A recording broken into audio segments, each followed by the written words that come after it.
আগামী জাতীয় সংসদ নির্বাচনকে সামনে রেখে শাহরাস্তি পৌর ৪ নং ওয়ার্ডের স্বেচ্ছাসেবক ও শ্রমিক দলের আলোচনা সভা। আগামী জাতীয় সংসদ নির্বাচনকে সামনে রেখে শাহরাস্তি পৌর ৪ নং ওয়ার্ড স্বেচ্ছাসেবক দল ও শ্রমিক দলের উদ্যোগে এক আলোচনা সভা অনুষ্ঠিত হয়েছে। শনিবার ১৩ সেপ্টেম্বর পৌরসভা শাহপুর গ্রামের স্থানীয় বিএনপি কার্যালয়ে এ সভা হয়। সভায় প্রধান অতিথি ছিলেন পৌর স্বেচ্ছাসেবক দলের আহ্বায়ক মোহাম্মদ শফিকুল ইসলাম। তিনি বলেন, দেশের গণতন্ত্র পুনরুদ্ধার করতে হলে জনগণকে ঐক্যবদ্ধ হতে হবে। বিএনপির প্রতিটি নেতাকর্মীকে ঘরে ঘরে গিয়ে সাধারণ মানুষের পাশে দাঁড়াতে হবে। মানুষ পরিবর্তন চায়, তাই আগামী নির্বাচনে ধানের শীষের বিজয় নিশ্চিত করতে সবার সম্মিলিত প্রচেষ্টা জরুরি।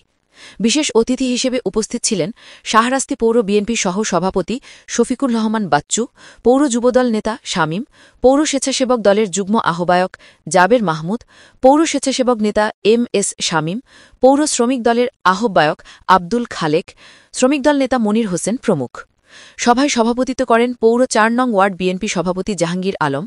সঞ্চালনায় ছিলেন স্বেচ্ছাসেবক দলের ৪ নং ওয়ার্ডের ভারপ্রাপ্ত সভাপতি তৌফিকুজ্জামান শাওন।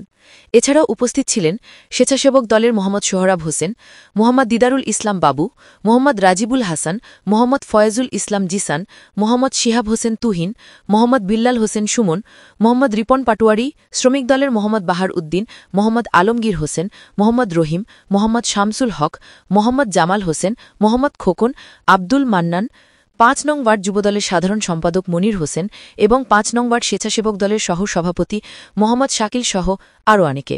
সভায় চাঁদপুর ৫ আসনে ধানের শীষের মনোনয়ন প্রত্যাশী লায়ন ইঞ্জিনিয়ার মমিনুল হকের পক্ষ থেকে আগামীর নির্বাচনে ঘরে ঘরে গিয়ে ভোট চাওয়ার আহ্বান জানানো হয়।